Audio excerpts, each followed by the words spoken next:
గురించి చెప్పుండొచ్చు, కానీ నేను మాత్రం మరి దేవుడు నాకు ఇచ్చింది కాదు. కానీ నా యొక్క ఆలోచనలు బట్టి నేను ప్రార్థించినప్పుడు రెండు మాటలు. ఒకటేంటంటే సాధారణమైన స్థాయి, అంటే మనందరం ఒకప్పుడు సాధారణమైన విశ్వాసంగా ఉన్నాము. దేవుని యొక్క కృపను బట్టి అంచులంచులుగా మనము సంఘములో ఒక మెంబర్స్ గాను, లేకుంటే సంఘములో ఒక సభ్యులు గాను, లేకుంటే కుటుంబంలో ఒక పెద్దలు గాను దేవుడు సన్నిధిలో, అంటే ఇంకా చెప్పాలంటే ఎదిగిన తర్వాత ఒక దైవజనుడి స్థాయికి కూడా మనం వెళ్తామండి. హల్లెలూయా. ఈరోజు ఏంటంటే ఒకటి సాధారణమైన విశ్వాస స్థాయి నుంచి ఎక్కడికండి దైవజనుడి స్థాయికి వరకు మనల్ని దేవుడు తీసుకెళ్తాడండి. హల్లెలూయా. మనం కానీ ఒకప్పుడు నీవు దేవుని సన్నిధిలో నేను తగ్గించుకొని ఉంటే, ఒక సాధారణమైన వ్యక్తిగా నువ్వు కానీ ఉంటే ఉన్నతమైన స్థితికి తీసుకెళ్తాడు. ఇక్కడ సేవకుల గురించి నేనేం మాట్లాడతలేదండి, సభ్యుల గురించి మాట్లాడుతున్నాను.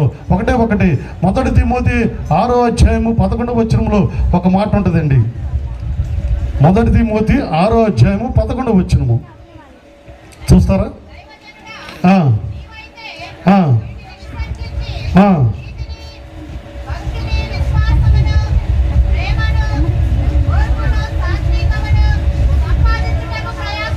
చాలండి. ఇక్కడ ఈ మాట పౌలు గారు తిమోతితో అన్నాడు.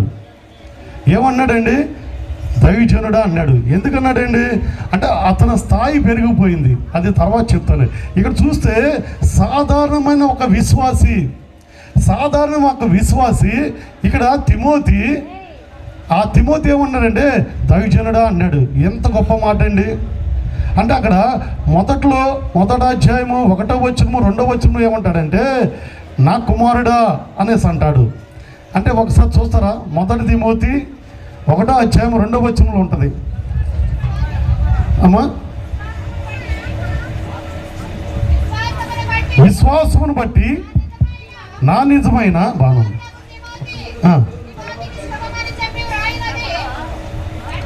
దేవునికి మహిమ కలుగును గాక. దైవజనులు పొన్నూరు అబ్రహాం గారు, దేవుని సేవకులు పొన్నూరు అబ్రహాం గారు దయచేసి మీ కొరకే కేటాయించినటువంటి సీట్లు కూర్చోవాలని ప్రేమపూర్వకంగా తెలియజేస్తున్నాం. చదువమ్మ ఒకసారి. విశ్వాసం బట్టి చాలండి. ఇక్కడ చూస్తే పౌలు గారు ఏమన్నాడు? మొట్టమొదటిగా నా నిజమైన కుమారుడా. అక్కడితో మరి బాగానుంది. అంటే అతని దగ్గర ఆత్మీయంగా ఉన్నాడు. అయితే అక్కడ ఏమన్నాడంటే నా నిజమైన కుమారుడు అన్నాడు. మరి ఇక్కడ చూస్తే 6:11లోకి వచ్చేపటికి ఏమన్నాడండి? దైవజనుడా. ఎంత మాట అండి. ఇక్కడ చూస్తే అదే వ్యక్తి, అదే నోరు, అదే వ్యక్తి ఏమన్నాడంటే తిమోతి నా ప్రియమైన కుమారుడు అన్నాడు. ఒక్కోసారి నిజమైన కుమారుడు అన్నాడు. ఇక్కడ చూస్తే 6:11కి వచ్చేపటికి ఏమన్నాడండి? అసలు ఎంత గొప్ప మాట అండి. స్థాయి పెరిగిపోయింది, అంటే హోదా పెరిగింది. అంటే విశ్వాసంలో దేవునికి నమ్మకం ఉన్నాడు, విధేయత కలిగి ఉన్నాడు. అందుకనే ఉన్నాడు పౌలు గారు దైవజనుడా అన్నాడు.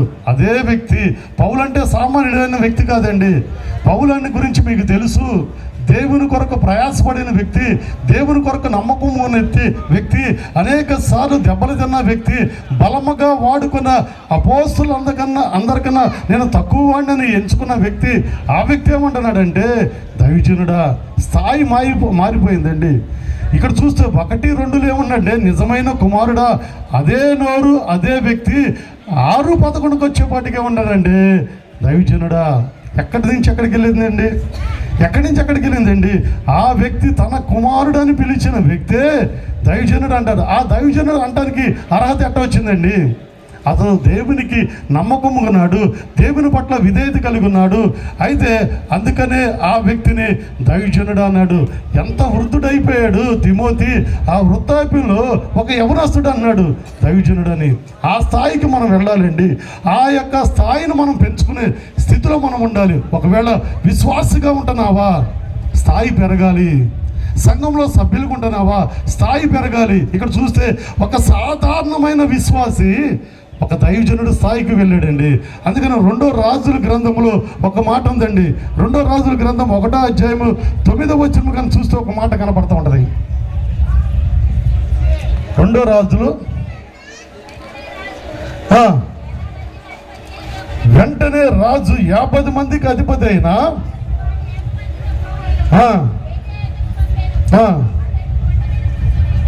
ఆ, ఉమ్, ఉమ్.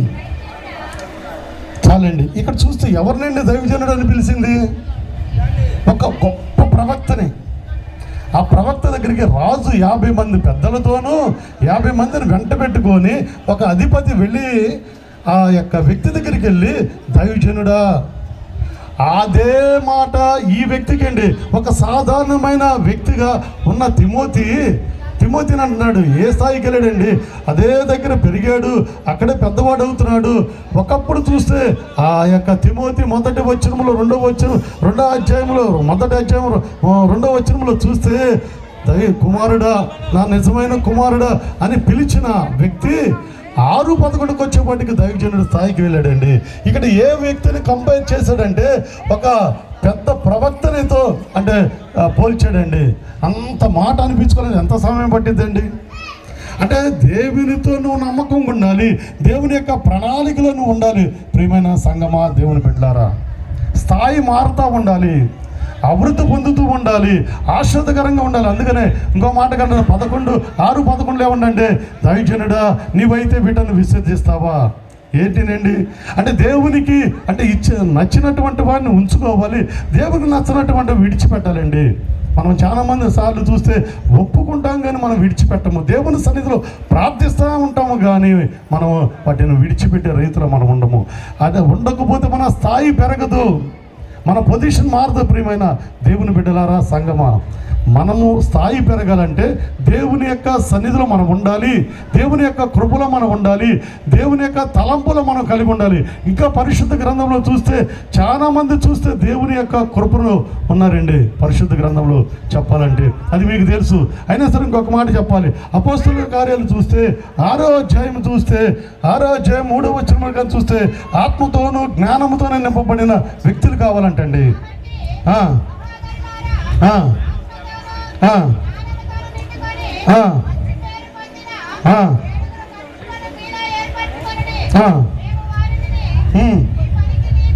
చాలండి. ఇక్కడ చూస్తే 7 ఎందుకనండి?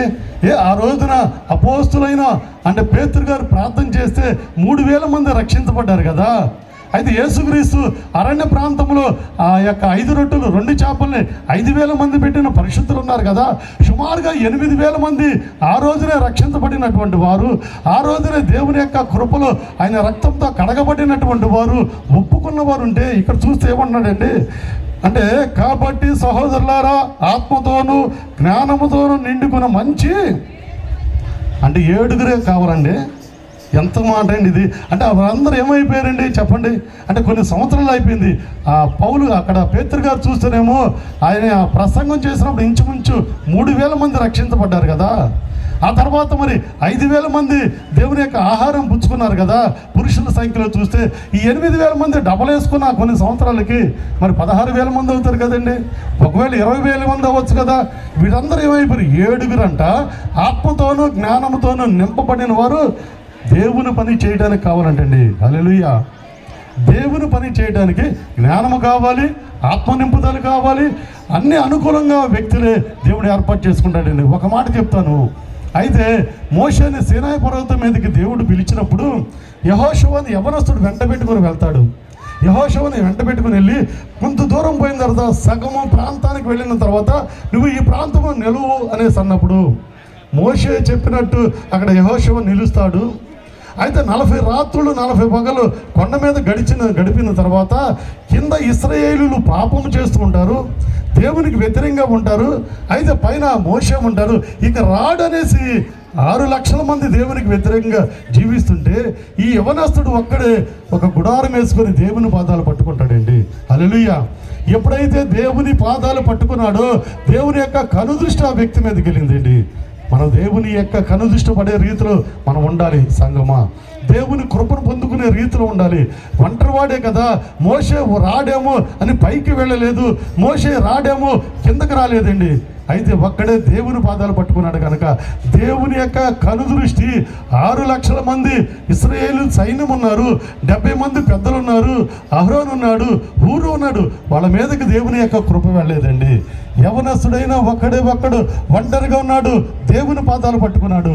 అందుకే నేను చెప్తానండి, నువ్వు సాధారణమైన ఒక వ్యక్తివే, ఒక వృద్ధుడికి ఒక కర్ర పట్టుకోవడానికి మోషే వెనకాల వెళ్ళాడు. మోషే మాట వినడానికి నువ్వు ముసలివాడు కదా, నువ్వు వృద్ధుడు కదా అనేసి తృణీకరించలేదు. ప్రియమైన దేవుని బిడ్డారా, ఎప్పుడైతే నువ్వు విధేయత చూపుతావో, ఎప్పుడైతే దేవునికి భయపడి ఉంటావో, ఎప్పుడైతే దేవునికి లోబడి ఉంటావో, దేవుని కృప లేక దేవుని యొక్క కనుదృష్టి నీ మీదకి వస్తుంది. ఆ రోజున యవనస్తుడైన యోషువ మీదకి దేవుని యొక్క కనుదృష్టి వచ్చిందండి. ఇక్కడ ఆత్మతోనూ జ్ఞానంతోనూ నింపబడిన వ్యక్తిగా దేవుని కనిపించాడు. 6 లక్షల మందిని తృణీకరించాడు, 70 మంది పెద్దలను తృణీకరించాడు. అయితే ఒంటరిగా ఉన్న వాడిని ఒక్కడిని యవనస్తుని పిలిచాడండి. ఆ పిలుపులో మనం ఉండాలి. ఆయన యొక్క కనుదృష్టి మన మీద ఉండాలి. ఒక తల్లిగా, ఒక తండ్రిగా మనం అడగాల్సిన దేవుణ్ణి, దేవా నా బిడ్డల మీద నీ కృపను కుమ్మరించండి ప్రభా, దేవా నీ యొక్క హస్తాన్ని నా బిడ్డల మీద ఉంచండి ప్రభా, నా బిడ్డలు మీరు జ్ఞాపకం చేసుకోండి ప్రభా అనేసి తల్లులు అడుగుతూ ఉంటారు, తండ్రులు గోచాడుతుంటారు. అయితే బిడ్డల మనసు ఎట్టు ఉందండి, వారి ఆలోచన ఎట్టుంది? ఈ యవనస్తుడైన యెహోషువ నీతిగా ఉన్నాడు, ఆత్మతో నింపబడి ఉన్నాడు, దేవుని యొక్క జ్ఞానము కలిగి ఉన్నాడు కనుక అటు ఇంకా రాలేదు కదా అనేసి పైకి వెళ్ళలేదు. అయితే కింద ఉన్నారు కదా 6 లక్షల మంది అనేసి వారి దగ్గరికి రాలేదండి, దేవుని పాదాలు పట్టుకున్నాడు.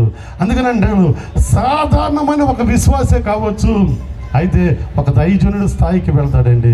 ఒక దైవజనుడు స్థాయికి వెళ్తారు అంటే ఒకవేళ దైవజనుల అవమానం అంటలేదు, కానీ ఒక కుటుంబంలో ఒక నమ్మకమైన వ్యక్తిగా తయారవ్వాలి, కుటుంబంలో నమ్మకమైన వ్యక్తిగా తల్లిగా ఉండాలి, నమ్మకమైన వ్యక్తిగా తండ్రిగా ఉండాలి, ఒక అన్నగా ఉండాలి, లేక ఒక అక్కగా మనం ఉండాలండి. కుటుంబంలో బాగుపడాలంటే తల్లిదండ్రులు బాగా ఉండాలి, ఆత్మీయత కలిగి ఉండాలి, ఆత్మతో నింపబడి ఉండాలి. అంటే లోకంలో చాలామంది ఎటువంటి లేని వారు, అర్హత లేని వారు బాగున్నారు కదని మీరు అడగవచ్చండి. వారి సంగతి నేను మాట్లాడతలేదు. క్రీస్తు రక్తములో కడగబడిన మీతో నేను మాట్లాడుతున్నాను, క్రీస్తును అంగీకరించిన మీతో నేను మాట్లాడుతున్నానండి. జ్ఞానముతో నింపబడి ఉండాలి, ఆత్మతో నింపబడి ఉండాలండి. అయితే అక్కడ 7గురిని ఏర్పాటు చేసుకుంటాం ఏంటండి. అందులో ఒక వ్యక్తి ఉన్నాడు, ఆ వ్యక్తి పిలుపు. అంటే అక్కడ పరిచర్య చేసే వ్యక్తి, ఆహారాన్ని పంచిపెట్టే వ్యక్తి అండి. మొట్టమొదటిగా సంఘంలో చాలామంది ఒకవేళ నేను చెప్పుల దగ్గర నేను లైన్లో పెడుతున్నాను అనేసి అనుకోవచ్చు, లేకుంటే నేను ఆహారం పంచి పెడుతున్నాను అనుకోవచ్చు, లేకుంటే నేను నీళ్లు పోస్తున్నాను అనుకోవచ్చు. నీ పరిచర్య ఏంటి? పిలుపు అయితే మొట్టమొదటిగా ఆహారాన్ని పంచిపెట్టే పిలుపు పట్టణాలను పడగొట్టే వ్యక్తిగా తయారాడంటండి. హల్లెలూయా.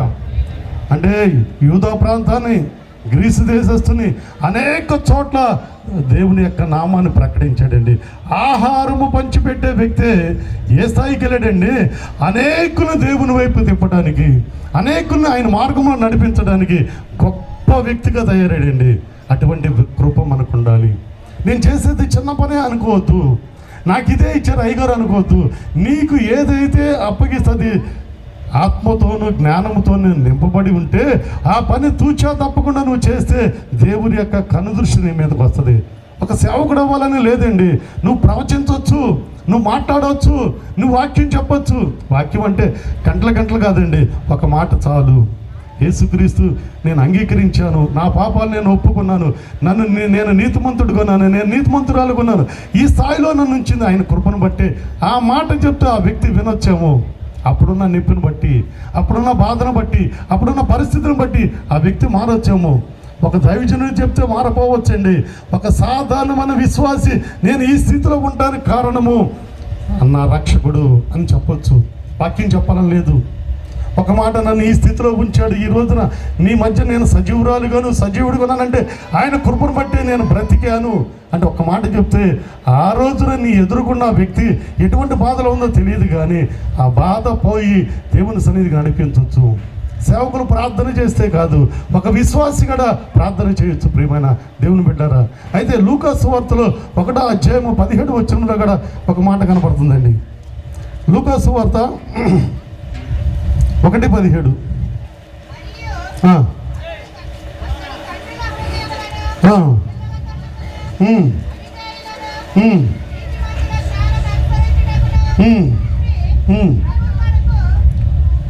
ప్రభు కొరకు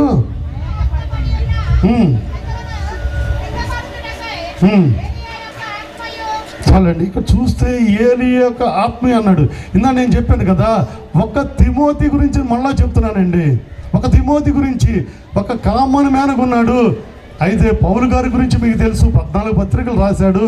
అటువంటి ఒక వ్యక్తి కాకుండా అతను కొరింథీ పత్రికలు ఏమంటే, నేను అపోస్తులు అనిపించుకోవడానికి యోగ్యత నాకు లేదు, అపోస్తులు అందరికన్నా నేను తక్కువ వాడినే, అయినా దేవుని కృపను బట్టి వారందరికన్నా నేను గొప్ప కార్యాలు చేశాను.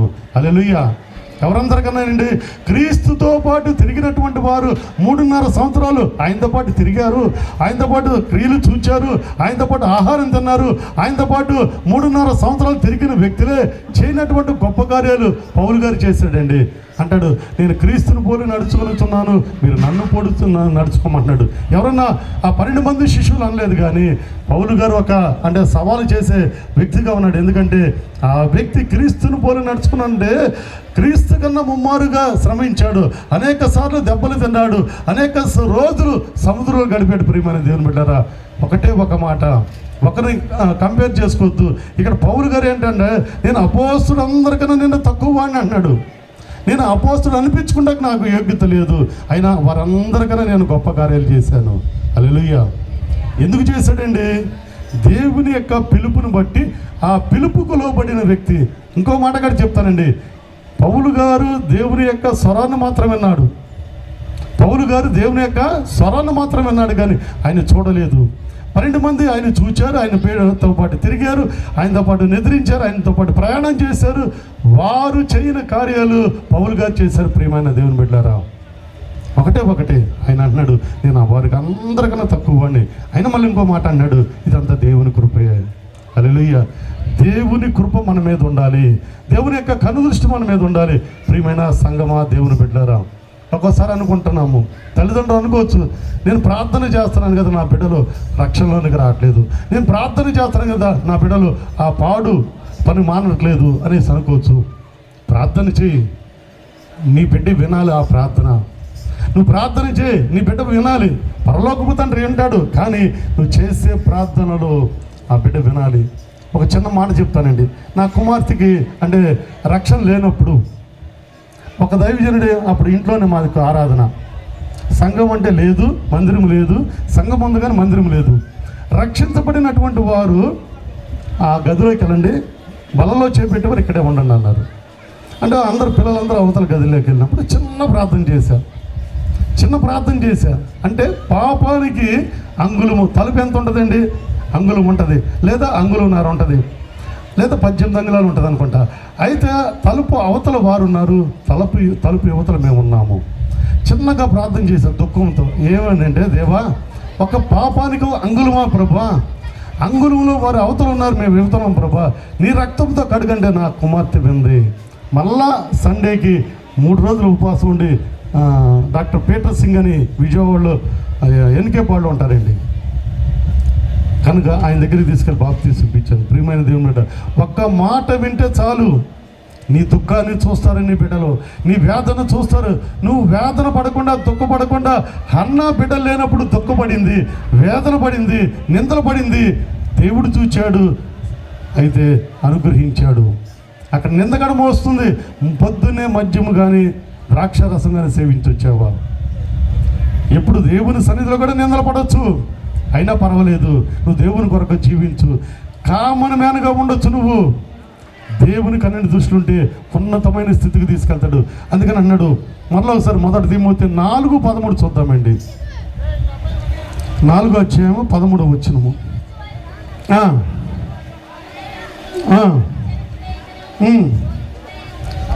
4:14 అమ్మా, 14 తర్వాత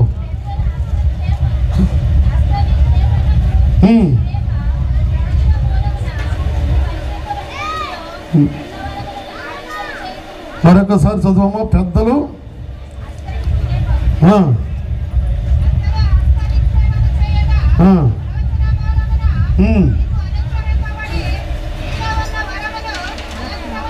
చాలండి. మనలో ఉన్నది పోగొట్టుకుంటాం. కారణం ఏంటంటే, మనము అంటే తెలియని వారి మీద దయచేసి, ఇక్కడ చాలామంది సేవకులు, మా ఆత్మీయ తండ్రి చెప్పిన మాట ఏంటంటే, టీడీ ప్రసన్న కుమార్ గారు వారు చెప్పిందంటే, తెలియని వ్యక్తులకి నువ్వు ప్రార్థన చేయి, ఆత్మతో నింపబడినప్పుడే ప్రార్థన చేయి.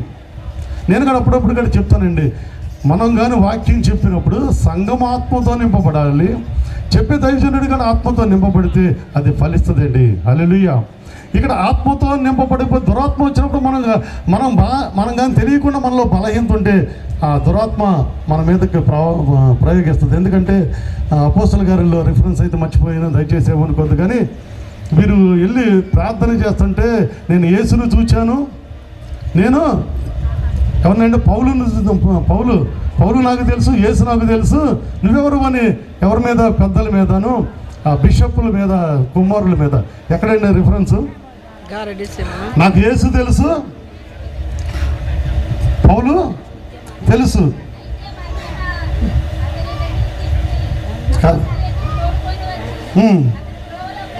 అది కాదమ్మా, వీళ్ళు హస్తనిక్షేపం చేస్తానికి దేవుని పిలుపు లేకుండా దైవజనులని పిల్లలు వెళ్ళి దురాత్మ పట్టిన వారి దగ్గరికి వెళ్ళి ప్రార్థన చేస్తుంటే ఆ దురాత్మ అంటది, నాకు యేసు తెలుసు, పౌలు గారు తెలుసు, మీరెవరని. రైట్.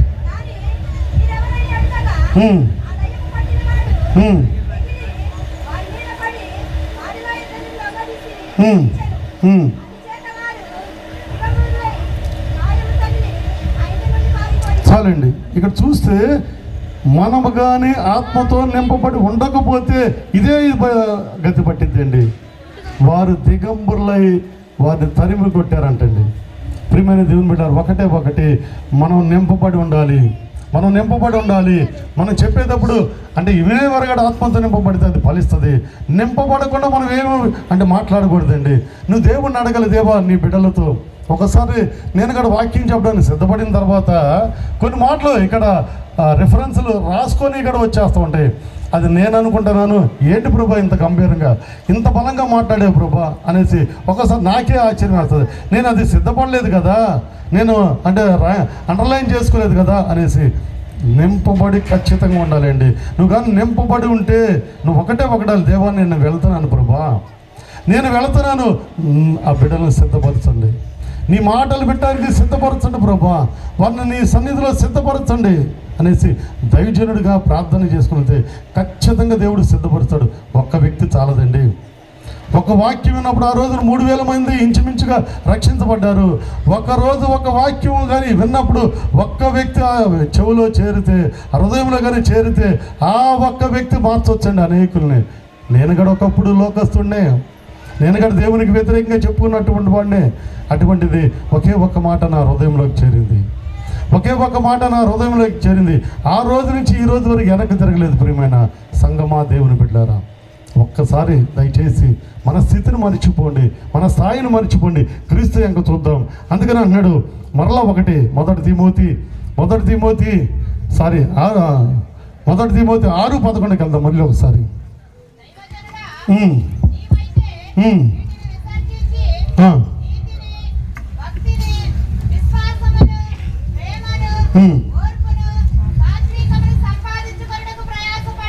చాలండి. ఇక్కడ చూస్తే మనం ఏంటంటే దేవుని సన్నిధికి వచ్చేటప్పుడు మనం భక్తితో ఉండాలి, విశ్వాసం కలిగి ఉండాలి, ప్రేమ కలిగి ఉండాలి, ఓర్పు కలిగి ఉండాలి.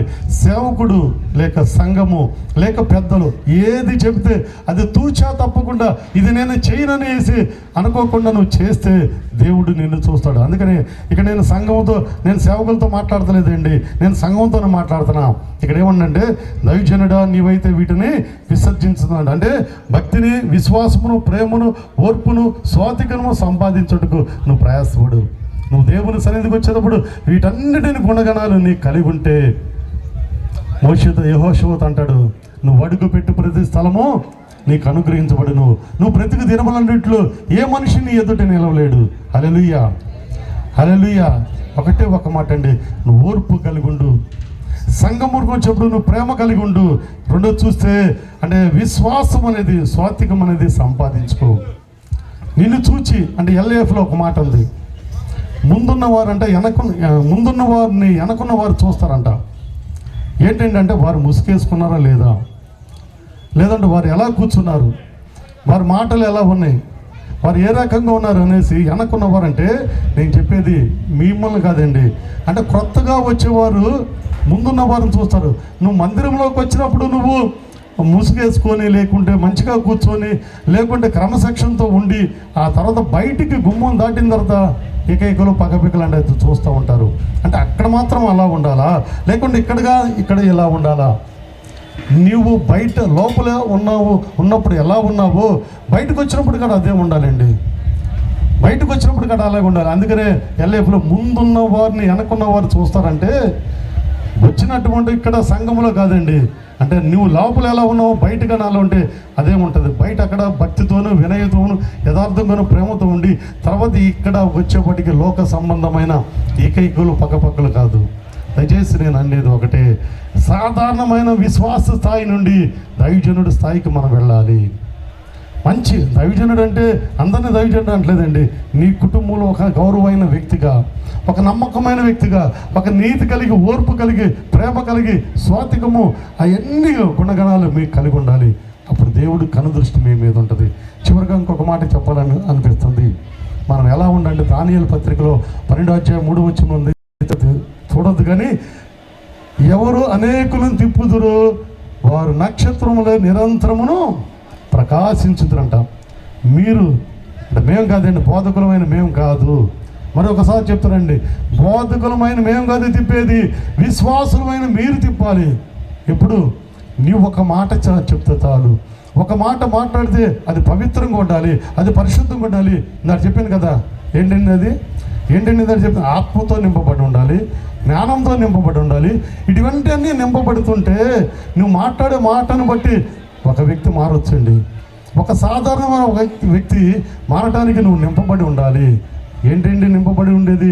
ఆత్మ కలిగి ఉండాలి, జ్ఞానము కలిగి ఉండాలి. వీటన్నిటితో నువ్వు నింపబడి ఉంటే నువ్వు ఆస్వాదించబడతావు, నీ పొరుగు వారు కూడా ఆస్వాదించబడతారు. ప్రియమైన దేవుని బిడ్డారా, అందుకనే దానియేలు భక్తుడు అన్నాడు, ఎవరు అనేకులు తిప్పుదురో వారు నక్షత్రముల వలె నిరంతరం ఉంటావు. నీవు కానీ ఒక్క వ్యక్తిని మారిస్తే నిజంగా నువ్వు పరలోకములో ఒక కిరీటం పొందుకుంటావు. ప్రియమైన దేవుని బిడ్డ సహోదరి, వచ్చాము, వెళ్ళాము, విన్నాము, వెళ్ళాము, అది ఈ రోజు నుంచి మానుకొని 26వ సంవత్సరంలో మనం వెళ్ళుతున్నాం. 25 సంవత్సరాలు నా సంఘాన్ని, నా సంఘ బిడ్డల్ని, పెద్దల్ని, కుటుంబం అందరినీ దేవుడు కాపాడాడు. కనుక 26వ సంవత్సరంలో నా గోల్ ఏంటి ప్రభా, నా గురి ఏంటి, నా పరిస్థితి ఏంటి, నీ ఉద్దేశం నా పక్షమును ఏంటి అనేసి నువ్వు అడగాలి. నువ్వు ఆకాశంలో నిరంతరము నక్షత్రములే ఉండాలా? అయితే దేవుడిని అడుగు, దేవుడు ఖచ్చితంగా ఇస్తాడు నీకు. ఇంకొక మాట కానీ చెప్తానండి, ఇంకొక మాట చెప్పి నేను ముగిస్తాను. సమయం చిన్న మాట చెప్పి నేను ముగిస్తాను. కొండంత సమస్య ఉండొచ్చు మనకి, కొండంత సమస్య ఉండొచ్చు. నువ్వు ఆ సమస్యను కొండగా చూడొద్దు, గోరంతగా చూడు.